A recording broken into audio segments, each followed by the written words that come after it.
Good afternoon, my name is Cameron and I am here with Noah, Joel, Matt, and Andrew. The manufacturing principle we chose to use was MIG welding. The product concept that we came up with is the universal wrench. The goal of our design was to create a tool that could handle many different sized bolts, but is also applicable to any other turning necessity that a human hand cannot handle. Our prototype, as seen in our CAD representation, is built with a series of 16 nuts that are 0.5 inches in diameter that have been welded together. The nuts have been arranged in a 3x5 rectangle, which allows for a wide variety of grasp sizes while achieving a high mechanical leverage. Along with the nuts, there are 4 bolts, 0.5 inches in diameter and 4 inches in length. The bolts can be screwed in or out to adjust the grasp size and to create a firm hold. Metal inert gas, or MIG, also known as gas metal arc welding, is a type of welding used to join two metals. It was first patented in the US in 1949. MIG is a type of arc welding where electricity is used to heat the metals with the help of a filler electrode. When MIG welding, an arc is formed between the electrode and the workpiece. The arc is temporarily protected from the environment surrounding it by the gas shield, which is typically either helium or argon.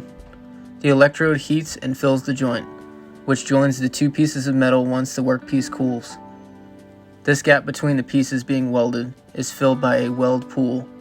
The process of MIG welding is cost-effective and also very efficient, which is why it is utilized so widely. The most important part of MIG welding is safety. To ensure the most safety, proper PPE must be worn. This includes gloves, a face shield, and long clothing. After the PPE has been put on, it is time to start up the machine. First, check and make sure that the machine is on the right setting. For the MIG machine at UGA, we used 0.03mm wire at 12 gigapascals, meaning the machine should be set at 5D. Next, the gas should be turned on to a pressure in the range of 20 to 25 pascals, while also putting the clamp on the table to make sure that the table is grounded. The parts must now be put into place, and then we are ready to weld. To keep the parts in place, we are using metal clamps. The main point of contact for the weld is right in the corner connecting the nuts so that we can avoid any overlap into the nuts holes. This will ensure that they are fully welded together and that the bolts can fully screw in and out of the prototype.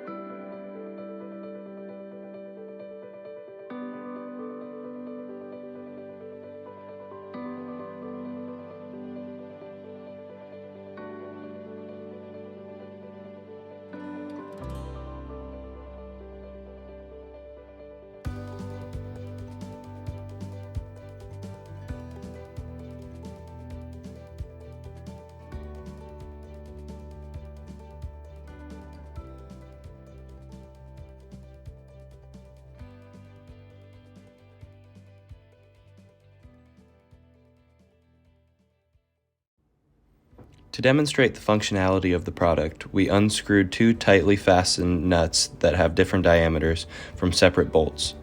The wrench is simple to use. Just tighten the bolts on all 4 sides until securely fastened and then turn.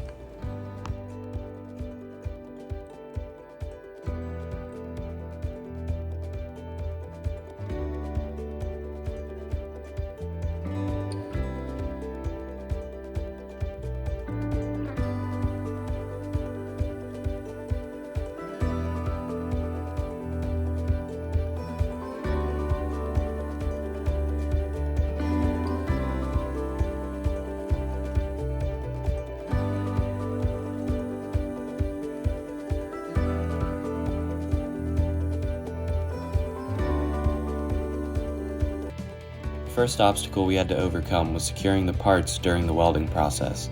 If they were not properly clamped and or magnetized to the table, the filler would knock the parts out of place. We also found that the small joint between the nuts made it challenging to get a secure weld. Practicing the weld and trial and error made the welds better over time. and after many attempts we arrived at our finished product. The bolts are quite long and it makes it difficult to use this wrench in tight spaces. So if we were to revise the final design, it would have much shorter bolts. This would also make the wrench lighter and easier to handle. This has been our presentation on manufacturing a universal wrench using MIG welding. Thank you for watching.